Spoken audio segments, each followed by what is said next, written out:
Hello, everybody. Hello, and welcome to Side Hustle Ideas. I am Bill, the company's expert, and welcome to the stream.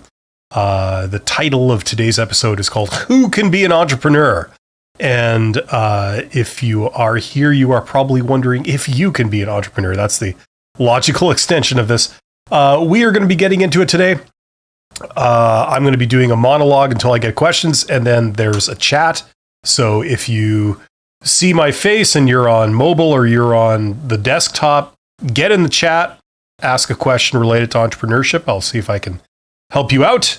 I am an entrepreneur. I am someone who has mentored entrepreneurs, and I have led a company.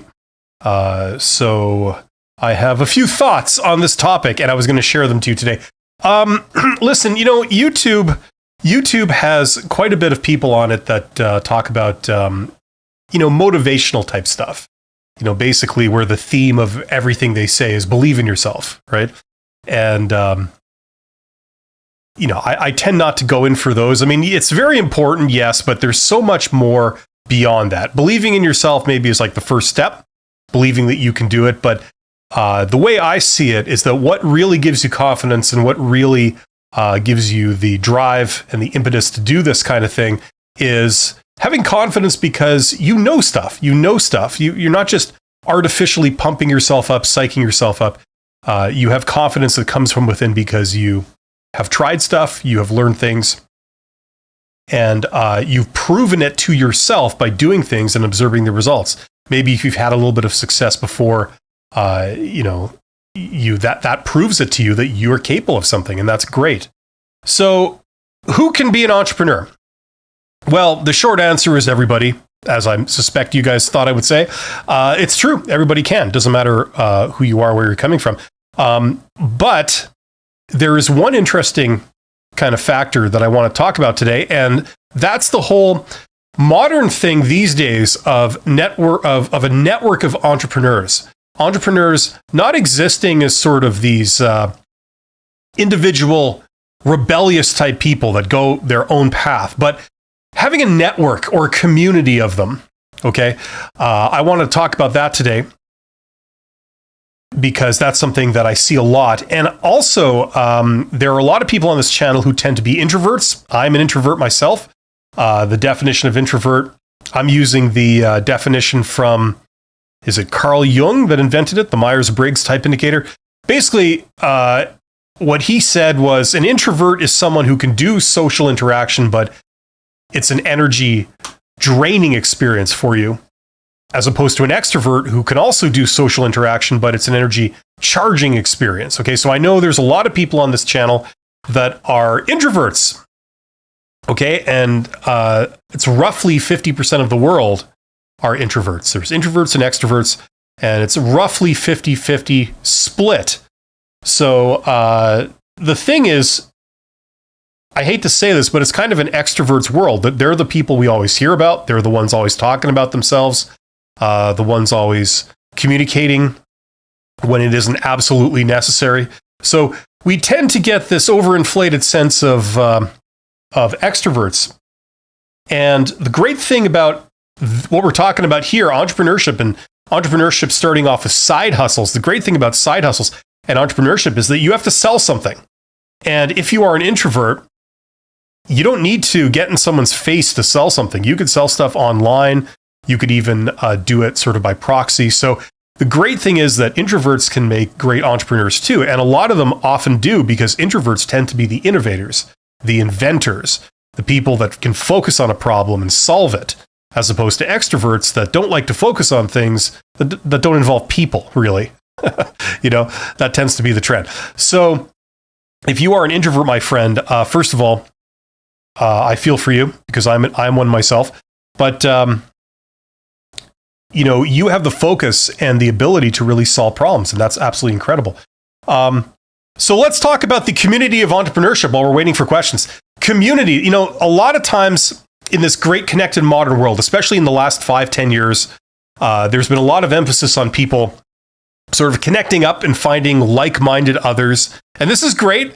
And if you are looking to do something, to start your own business or get your own side hustle going, it's a logical thing to sort of reach out and see if other people are doing it too, and be able to share information and tips and support each other and all this kind of thing. It's perfectly natural. But what I want to touch on today is the title when it says, who can be an entrepreneur? The person who can be an entrepreneur, you have to have some measure of having some kind of rebel attitude. Okay, I want to emphasize that. You can't be 100% establishment and 100%, default, straight lace, easily led kind of person and be an entrepreneur. The two don't really work together. By definition, if you're an entrepreneur, you have to be a rebel. You have to go your own path. And what I've seen a lot in the last few years is a lot of would-be entrepreneurs getting together with others and forming, some kind of community, or being accepted into a pre-existing community of entrepreneurship and needing validation. They don't want to do anything on their own because they feel that they need the validation and acceptance of others. Okay? Now, don't get me wrong. It's nice to have an idea validated, to have other people that can inform you, can show you examples of this idea working. That's great. But I think it goes a little too far in this modern world because, by definition, to be an entrepreneur, you have to do something on your own. Okay? You are not choosing the default career path. You are not choosing the default business option. Okay? So in every sense, you're forging your own path, and you can't forge your own path by constantly requiring what you do to be validated by others. And I've seen this. Many times. Hello to Limaz. Limaz is here. Thank you for joining me today.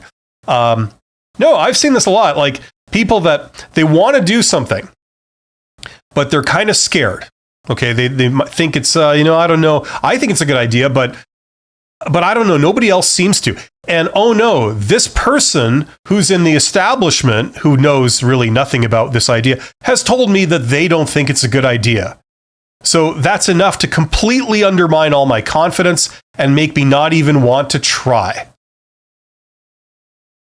I've seen people with this attitude, but yet they're still persisting by participating in an entrepreneurial community. And it's like, well, if that's the attitude you have, I don't know if you're really going to be able to hack it, because by definition, you got to have a bit more confidence. You got to have a bit more ability to, just try something and believe that it's going to work. And then if it doesn't work, you learn from it and then you forge your own path. You can't just constantly rely on the acceptance and validation of your peers or people, around you. Right? These people are not doing what you're doing. They have chosen not to do this path, not to follow this path. Okay? So by definition, they're probably not going to be 100% behind everything you're doing. They're not going to think everything you're doing is a good idea. Right? But they're the ones that never even tried. You got to keep that in mind. So that's kind of the one requirement, I think, that everyone needs to be an entrepreneur. If you got that, if you got a little bit of a rebel spirit, that qualifies you to start this process. And of course, beyond the inspirational part at the beginning and the personality part, then there's learning that has to be done. You got to know what you're doing, and you do that by learning. Lima says, I got a question. Have you heard about the growing AI in images and in creating text? How do you think it will impact graphic 2D, 3D designers or storytellers? Excellent question, Limas. Okay. So, a long, long time ago, in a galaxy far, far away, in about 1995, they made a TV special, like a mini series, and it was called. There was two of them made by the same guy from Silicon Valley. I think his name was like Robert X. Cringely or something like that. And he did a series. The second series was called Nerds 2.0.1. Okay, it was like an hour long or 2 hour long thing on TV. And he covered the rise of the internet. Okay, so this was sort of maybe the late 90s. He was covering the rise of the internet. And the theme, of course, was how it changed everything, right?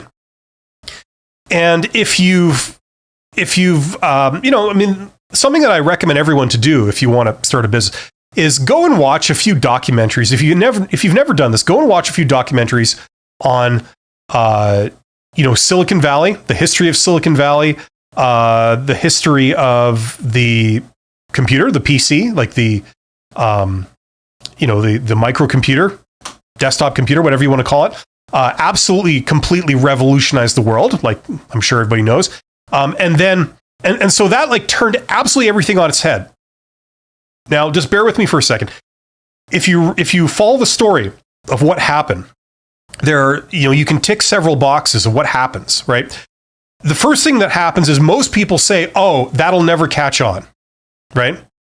And then, of course, it does catch on.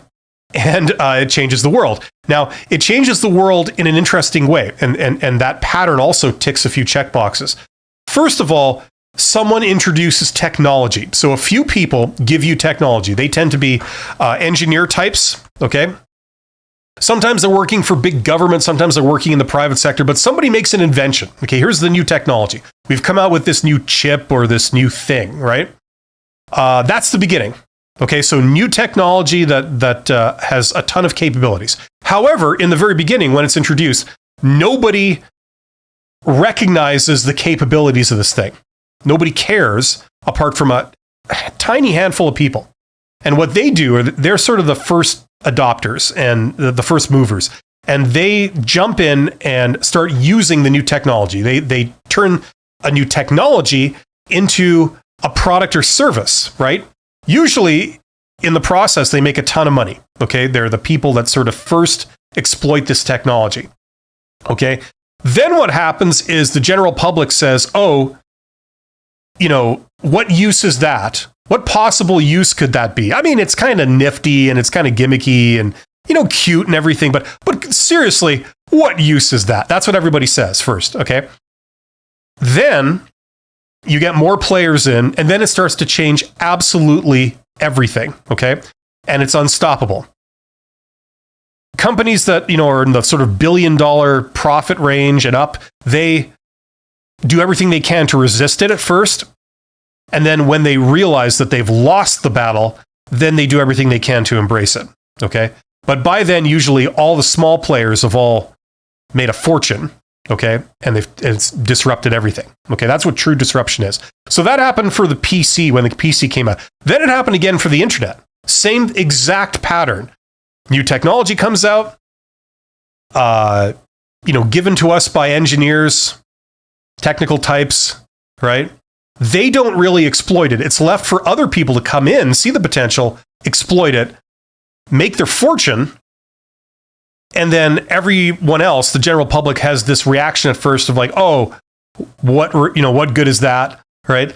That'll never catch on. It's kind of quaint, but it'll never really make a difference. And then, of course, it proceeds to completely change everything. And the people that don't realize this lose out, at least at the beginning, big time. And the people that embrace it come out on top, right? Google, I think, was like another minor bump. Okay, so you first had the PC revolution, then you had the internet, then you had Google, because Google made the internet usable for like regular people, right? You could actually find something for a change. Okay, and we all know how big they are today, right? I think GPT and AI, some of the AI stuff is the next bump. It's the only truly revolutionary thing, I think, in a very long time, since, say, Google came out in 1998. Okay? I believe it was 98, whenever they came out. Okay, so you're asking me about, growing AI and, now the people who can take this technology, the technology has been given to everyone. Here it is. Okay? Now, what we're seeing is sort of the next phase where like everyone's jumping in and finding ways to use the technology. And they're using it, they're applying that technology to traditional problems that they've had to solve or had to work on, right? Okay, so you're talking about AI and images and creating texts. Okay, so like, for example, you have to write text, right? For many purposes, I mean, I mean, I can't wrap my head around how many different purposes there are for writing text. I mean, there's almost an infinite amount of reasons why you would need to generate text, like ideas, right?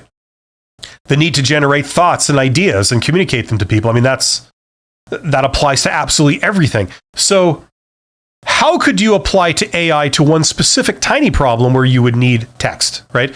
And what we've seen, at least what I've seen so far, not that I've been really keeping up to date with every little development, is, salespeople are using it to generate sales pitches. Literary type people, screenwriters and authors and things are using it to write stories. You know what I mean? Journalists are using it to write articles.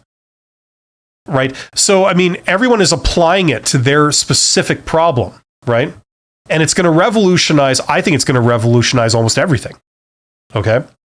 Now, the people that are jumping in now are the ones, if it follows the pattern, are the ones that are really going to clean up. Okay? Not that first mover advantage is really that big of an advantage. It really isn't. It doesn't matter who jumps on it first, really. What matters is who uses it the best.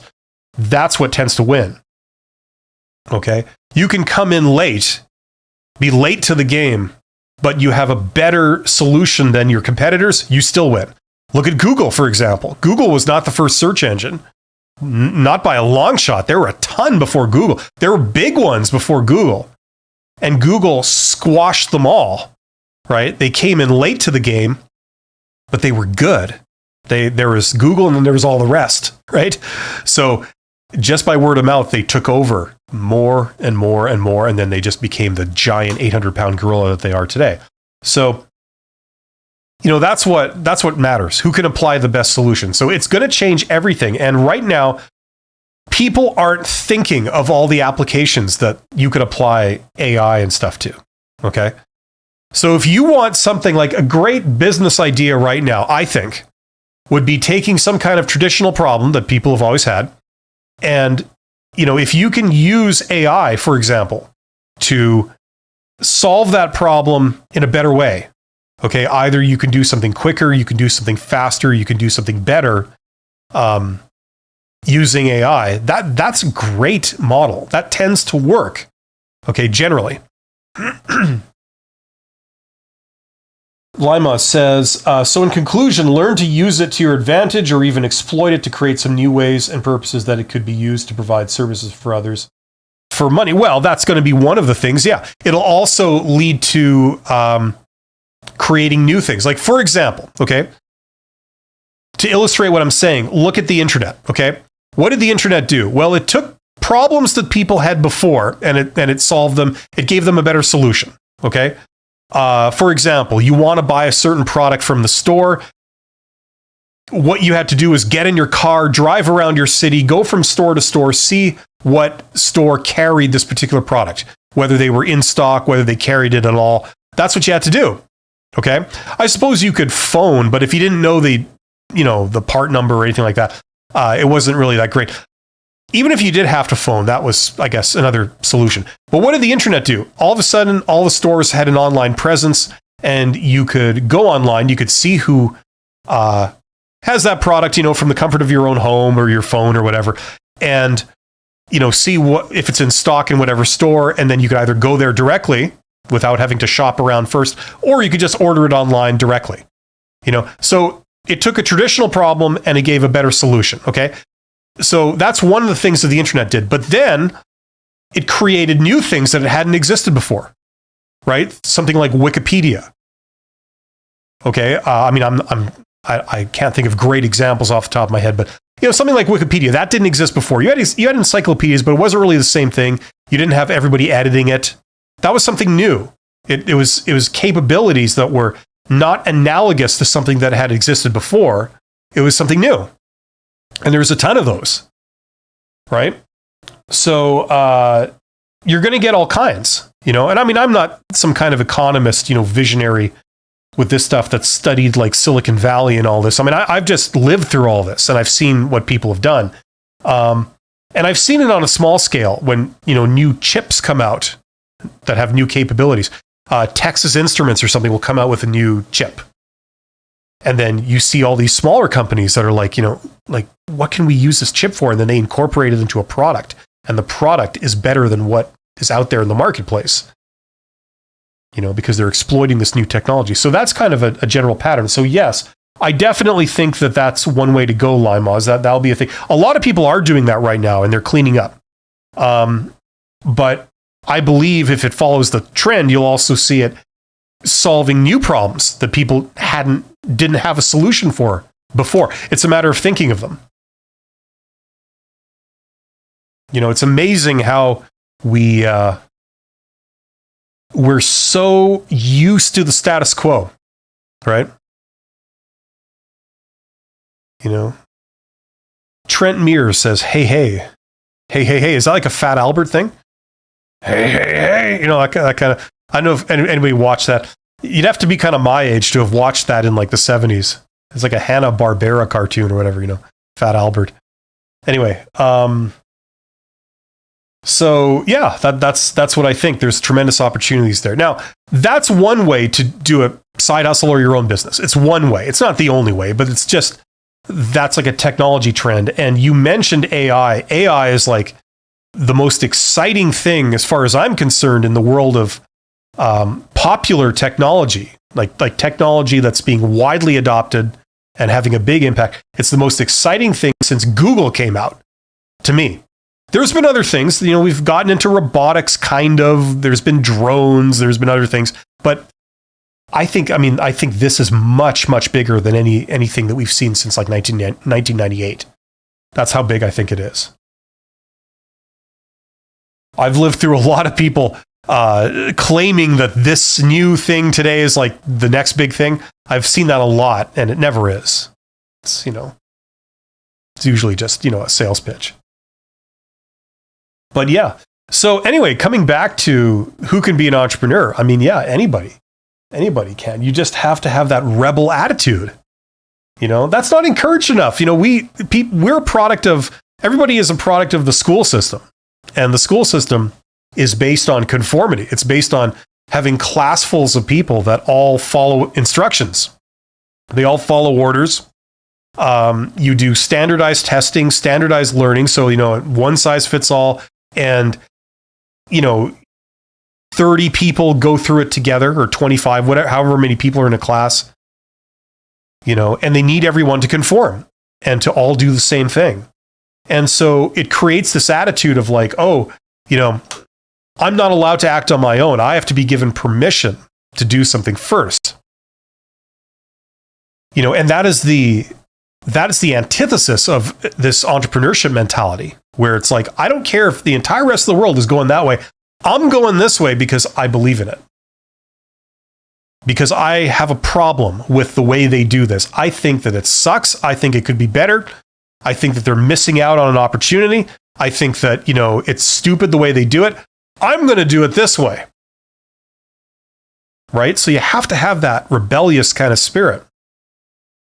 And the desire to sort of show everyone your vision, as opposed to the thing that, they always see. That is kind of the inspiration, the driving force for a lot of people that do this. So that's kind of the key ingredient. So I'm sure everybody here can get annoyed and think of something that's annoying, that's out there in the world, that like, this doesn't work very well. This could be better, right? And sort of have it be like a little mini, cause for you, right? Why can't you do it this way? This would make so much more sense, right? That's the attitude that a lot of successful entrepreneurs have, right? But today, as I said, what I see is a lot of people, they believe, or they're setting up entrepreneurship communities, which are good, but it goes too far. It's like, you have an idea. Okay, well, come join our group and let's all talk about it. And then if you have an idea, but everybody else doesn't see it, then it's like, we're going to discourage you from doing it. We're going to give you feedback that says that you shouldn't do it because we don't see it. It's like, well, is that the greatest thing? No, it isn't, in my opinion.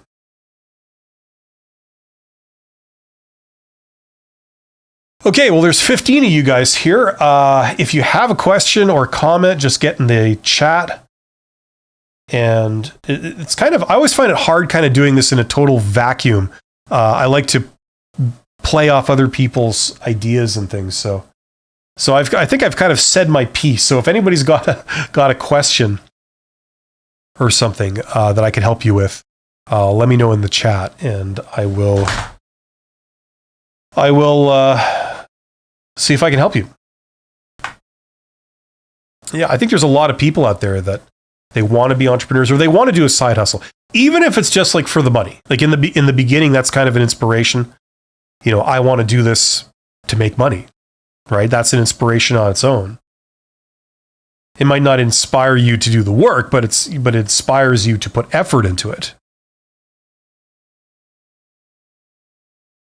You know.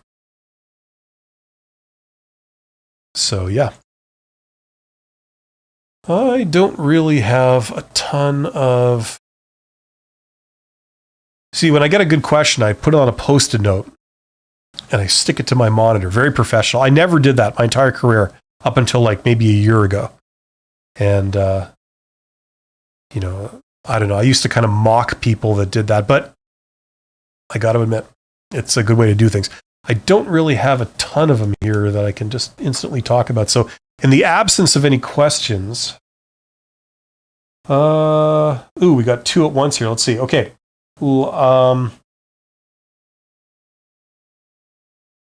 Okay, Lima says, thanks for answering, Bill. I was wondering about AI since I wanted to become graphic designer, work in the art field to create. Now I'm kind of anxious about the future and how I'm going to end up in a few years.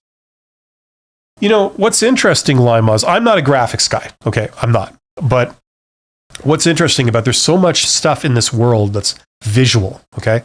For example, I'm a YouTuber, right? And it's like something I never realized when I decided to try out YouTube and do some stuff there was, okay, for a start, you've got to make things like thumbnails, right? To me, thumbnails are a pain in the ass. I kind of done a few of them, but it's not my core competency. I mean, it's sometimes kind of a little bit fun, but it gets really tedious really quickly for me. And I know a lot of YouTubers, they pay someone to like do thumbnails for them. Then on top of that, you get stuff like this, for example, like, okay, look at what's on your screen. You've got a picture of me, you've got a microphone, you've got a chat box, you got text, you got a little doodad right here, got some crap on the wall, in a window. It's like, I mean, you can tell aesthetics is not my strong suit, but you can't just have a blank wall behind you. It gets boring. I mean, I figured that much out for a start. So I try to put other things in the shot, but like, it's all this visual stuff. This is kind of some form of graphic design. I mean, I know it's not, probably the stuff that you're doing at your level, but this is all visual things. I mean, this is stuff that I never realized. A big part of this is visual. And, people need that. Why do people click on YouTube videos? Because they see a thumbnail and the thumbnail has to grab them. There's a lot of intelligence there and there's a lot of need for good visuals. So if you're a graphic designer, I mean, how do you turn that into a money-making thing? Yes, you can get a conventional job, and I don't blame you for wanting to pursue that. That's a natural thing. But I mean, if you were wanting to do a side hustle or your own business, go into business for yourself, providing graphic services to other people, it's a matter of sort of selling that. And the problem to sell to someone like me would be, I don't know if you could do a better job than me. That would be my first kind of hurdle that you'd have to get over with me. But if you could sort of crack that, which you can, if you're a good salesperson, you know what you're doing, there's techniques, you can crack that, then you can like start selling the stuff. And if number one, you take the grunt work off somebody's hands. Number two, you provide expertise that they don't have. You provide capabilities that they don't have. Look at my thumbnails. They're let's see if I can go back to a thumbnail screen here. Like, look at this. I mean, that's kind of, I was all proud of that, right? I thought, that's pretty good for me, but I'm sure in absolute terms, it's pretty amateur. So yeah, there's a lot of capability there, just a matter of how do you package it and sell it and be successful. Learn about sales. Go start talking to people that could use the visuals or the graphic design work that you can do, okay, on whatever medium that you can do, and start to get to know how they think. If you can do informational interviews or if you can have some kind of exchange with them, just get inside their head. Like, how do they think of this stuff? Do they realize its importance? Do they enjoy doing it? Are they capable of doing it? Or they just hate it? They want to offload it. Learn that stuff. That would probably be really useful. And think of like who could use it. I gave you one example, like a YouTuber, okay, whatever. But I'm sure there's like tons of others, like businesses that could use this, that could use freelance graphic designers that can assist them in all the stuff they have to do. Lima says, how to deal with people that are cutting your wings down and discouraging you from trying to start your own business. For example, colleges, other workers, parents, siblings.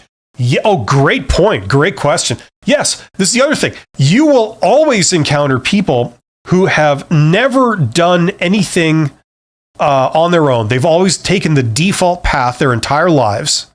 Okay. They've done what they were told. They never spoke up. They did what other people expected of them. And we're going to refer to those people just for today as the establishment, for want of a better word. They're going to tell you that, starting your own business, are you insane? Doing your own thing. What makes you think that, you are smart enough to do your own thing or capable enough? What makes you think that, you could go and do something that no one else has done, right? Like this kind of thinking, right? I find it just infuriating. I can't stand people that think like that. First of all, it's so condescending to be talked down to like that, especially by people who have never done anything themselves, that don't have a will of their own, that just follow what everyone tells them to do and they do it. So in their minds, they're experts on what to do, right? Even though they've never actually tried multiple things and, they've never tried anything firsthand, so they don't know firsthand. And they've never made a decision for themselves because they've done what other people have told them they should do. And they just followed. They're perfect followers who know nothing, but yet have the arrogance to think that they are experts enough to advise you on what you should do. And let's not even go touch the arrogance of being able to, someone giving someone else advice on what's right for them, right? Who the hell are you to know what's best for someone else? I mean, maybe if it's your son or daughter or something, maybe, okay? But some other person, it's like, that's so arrogant beyond belief, right? You're going to encounter that from all sides, especially establishment people. And sometimes it's an inferiority complex. You're doing something that they wish they could do, maybe at one point or right now, but didn't have the guts to be able to do it or the brains. So them telling you that you can't do it or, discouraging you from even trying is a joke. Okay. Now, don't get me wrong. Okay. It is possible to go rush ahead, like fools rush in, and do something stupid, especially when large amounts of money are involved. Okay. So yes, you can screw up royally if you are stupid about it. Okay. But if you go in with, some brains and say like, okay, I'm not going to bet my life savings on this. I'm going to, do a carefully controlled investigation. I'm going to be objective and open to learning, right? Tremendous things happen. And that's the beginning of when you get I know you're probably not thinking of this, but when you get older, when you're in your 40s, 50s, and it's like you actually have some confidence, you actually know what you're talking about. It's because you tried a bunch of stuff when you were younger and you did a bunch of stuff. So it's not hearsay. It's not other people's opinions that you're spouting. It's stuff you've learned from your experience. That gives you unbelievable confidence. So yeah, you're always going to encounter that. Fiona M says, I wish I had known this sooner. I'm 50 now and I was brought up with parents that did what they were told. I asked too many questions and I was seen as rebellious. Yeah, well, you know what? Kids ask questions. Young people ask questions, and they should. They should. It's annoying for older people, right? Because it's like, number one, it's like you're so ingrained and entrenched in your views and your patterns that here comes someone asking fundamental questions about, Why are we doing this? Why do we do this? And because you're so stuck in the pattern, you find it insulting. You're like, how dare you question this? So yeah, but listen, Fiona, it's never too late to start. Okay. I mean, look, I'm an older guy. I was an ex-CEO. I got on YouTube. I'm all proud of that. To me, that's like something that doesn't usually happen. Usually older people don't get on YouTube and start spouting off, especially if they didn't do that earlier in their lives. Right. And also like a lot of business people, whatever, they don't get on social media for what I think is obvious reasons. Like you can really put your foot in your mouth and make a fool of yourself and damage your relationships with people by just speaking freely about things publicly. So it's never too late to start. You're not dead yet. If you're 50, you still got a few good years there. You got a while. Okay. You're not approaching the end. Okay. So if this is something that you're curious about doing it, I'd say go for it. You don't have to bet the farm on it, but just, put your toe in the water and see what it's like, Fiona says, the teachers can only reach up to the level that they are at, and some of them, that is only book smart. I would argue that a lot of them aren't even book smart. You learn from experience. And the problem with education, in my opinion, has always been that a lot of people that end up being teachers, what they do is when they're young, they go to school, they learn, and then when they finish schooling, they stay in school and then start teaching. They've never actually been out in the real world. How would they know what skills are needed? How would they know what's more important than what in the real world? They don't. Now, to be fair, no one really knows that because you can't have done everything, okay? But they are at an even bigger disadvantage than regular people because they've never even been out in the real world to do anything. They've never even done one thing, let alone everything. So that's the problem, right? Now, there is definitely a place for theory, okay? Definitely. You need a lot of theory. I advocate for entrepreneurs to get educated, learn about business, learn about how business is done. It will save you so much trial and error. You'll be able to try things and all of a sudden they succeed first time. You don't have to go through 20 iterations to find something that works. You jump to the one that does because you know the theory behind it. Okay? It'll speed up that learning curve so much. But you do have to get out and try things or else your learning isn't complete. But yes, I agree with you, Fiona. Fiona M. I love your chat. Only wish I had the courage as a single parent to follow it. Yeah, I understand. That can be rough. It can be a real challenge. Your energy and your loyalty is certainly divided. And you got to put your family first. You just have to. Okay? I have some strong opinions about that. Business people that like a lot of CEOs, a lot of like big time CEOs, not like me, but big time CEOs, corporate CEOs, they don't care about their families. It's well known. They prioritize their job as number one, absolute number one. Family is a distant second, if it even is second. That's what enables them sometimes to do those really demanding jobs. Okay. And it's like, that's something I personally was not going to do. And I don't recommend to anyone.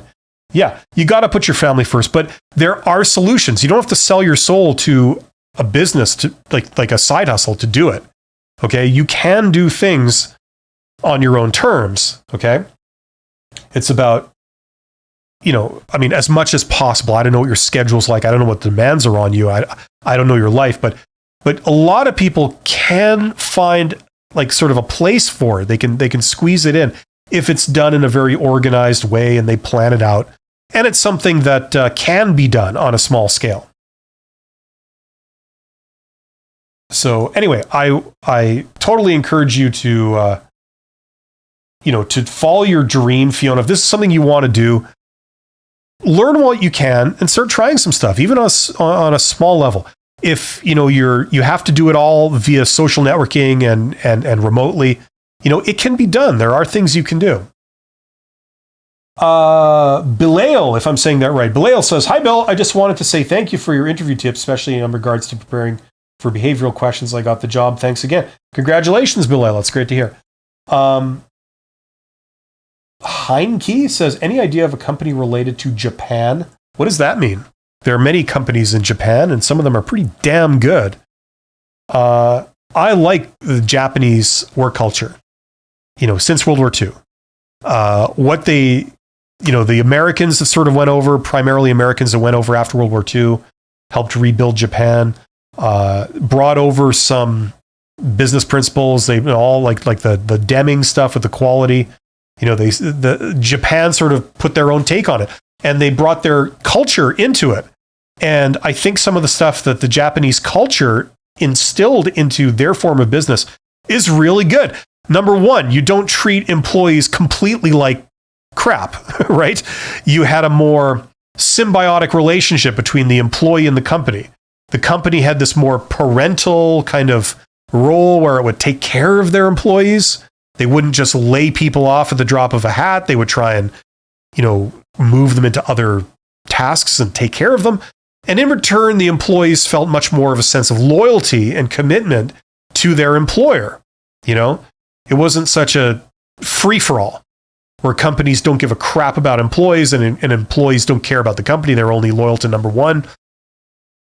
I like some of the stuff that was brought in by, the Japanese sort of culture. And like even today, like there's companies like in the music space, like musical instruments like Roland, Boss, awesome companies, like I see what they do and I see how they run their company and I see how they communicate to the public and to their customers. And it's a model of how to do things, it really is. So, there's a lot of great things about it. Now, in terms of a business idea, if that's what you're asking about, I don't know. There's the sky's the limit, what you want to do related to Japan. You'd have to give me more to go on. But yeah, so in short, anybody can be an entrepreneur, but you have to have that rebel spirit. You have to be able to say like, look, I get that everybody is doing this, but I think that's stupid. I think it should be done this way. And I'm going to go and I'm going to try and do something that competes with it, that will do it the way I think it should be done. And you have to be able to stick to your guns and be able to have the confidence enough to try it, right? That could be anyone. You could look at anything and have a problem with it and say, it could be better. And I'm going to show you how I think it should be better. Rather than complain, rather than find fault with people and try and yell at them and say, oh, you got to do this. And then they take absolutely no notice because no one ever does. Instead, you go out and you do it the way you think it should be done and see what people think.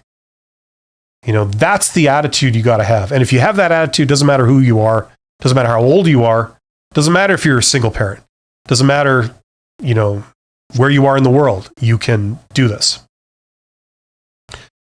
So hopefully that makes sense. Thank you for being here today. There's 20 of you guys here. You're all awesome. And I'll be back next week because I like doing these. I always, I need to think of more content before I just go live because I always get stuck with like 10 minutes or more where there's no comments, there's no questions. So I'm just here to fill air. I've got to crack that problem. But other than that, I really like doing these. So I'll be back next Monday, same time. Hopefully you can join me then. And in the meantime, I wish you best of luck, best of success. If you want to learn business, I have put together this course, the $100 MBA, very, very cheap for what it is. It's a solution for a lot of people. A lot of people have bought it and have liked it. Basically, I walk you through everything you would learn in business school if you were taking an MBA, a Master's of Business Administration. And the catch is that instead of having a teacher read you the material, you get the textbooks and you read it yourself. Okay, it's a self-study thing. You learn all the same stuff. You walk out with the same result, but you do it yourself. Okay, you can read a book yourself. You don't need someone to read it to you and charge you 5 figures US dollars to do it. For $100, you get this. And now I provided some videos, like 6 hour, I think is it 6 hours worth of videos that guide you through all the material. I give you my take on it. I tell you what I think is the more important stuff, what I think is the less important stuff, and some additional things that are not mentioned that you do see out in the real world that are pertinent. So I'm the guide for you. Okay, so if that sounds interesting and this is something you want to do, check out that course. There's a link in the description below, description box below this video.